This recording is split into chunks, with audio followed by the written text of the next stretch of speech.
राष्ट्रीय चर्मकार परिषद यांच्या वतीने नायब तहसीलदार नम्रता चौगले यांना राष्ट्रीय चर्मकार परिषदेचे संस्थापक अध्यक्ष माननीय श्री दीपक यादव, महाराष्ट्र राज्य प्रदेशाध्यक्ष माननीय श्री गोकुळ कांबळे, श्री दत्तात्रय बामणे, श्री अजित अंकारे, जिल्हाध्यक्ष श्री रामदास पांडव, श्री लक्ष्मण जाधव, सुरेश जाधव, कोल्हापूर जिल्हा उपाध्यक्ष श्री सुनील शिंदे, कोल्हापूर जिल्हा सरचिटणीस श्री भिकाजी पवार, कोल्हापूर जिल्हा खजिनदार श्रीकांत सातपुते, उमाताई पवार, महिला आघाडी कोल्हापूर जिल्हाध्यक्ष आरती कामटे, श्री उत्तम सपकाळ, करवीर तालुका अध्यक्ष श्री सूर्यकांत शेटे, श्री शहाजी गवडी, श्री महादेव पवार, श्री मधुकर डोईफोडे या आणि इतर कार्यकर्त्यांच्या वतीने छत्रपती श्री शाहू स्मारक भवनच्या भाड्यामध्ये कोणत्याही प्रकारची वाढ करू नये, तसेच विश्वरत्न डॉ. बाबासाहेब आंबेडकर यांच्या घटनेनुसार आजपर्यंत अनुसूचित जाती आरक्षणाचे समाजातील 59 जाती घटक यांची पात्रतेनुसार लाभ घेत असून अनुसूचित जाती उपवर्गीकरण लागू करून जातीजातीत तेढ निर्माण होऊन समाजात भविष्य संघर्ष होण्याची दाट शक्यता आहे. हे राजकीय लाभ घेणाऱ्या मंडळींना पाहिजे असते,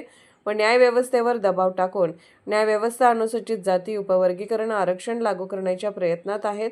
डॉ. बाबासाहेब आंबेडकर यांच्या संविधानाच्या कलम 341 नुसार अनुसूचित जाती उपवर्गीकरण आरक्षण लागू करण्याबाबत आढळत नाही.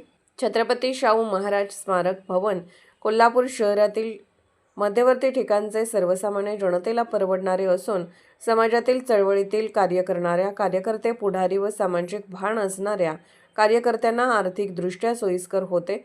या भाडेवाढ दरामुळे भविष्यात सर्वसामान्यांना कार्यक्रम घेणे गैरसोयीचे होणार असून शाहू स्मारक भवन भाडेवाढ नको, प्रस्ताव पूर्णपणे रद्द करावा, अन्यथा जिल्हाधिकारी कार्यालयावर मोर्चा काढण्याचा इशारा शिष्टमंडळाने दिला आहे.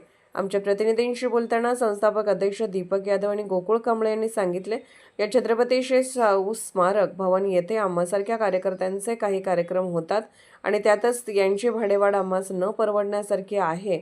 तरी ही भाडेवाढ तुर्तास रद्द करावी आणि सर्वसामान्य कार्यकर्त्यांना कार्यक्रमासाठी अल्पदरात छत्रपती श्री शाहू स्मारक भवन मिळावे असे त्यांनी सांगितले.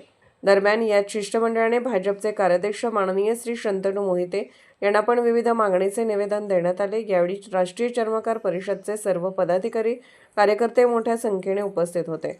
सतर्क लाईव्ह न्यूजसाठी वडणगे प्रतिनिधी ज्योतिराम घोडके, वडणगे, तालुका करवीर.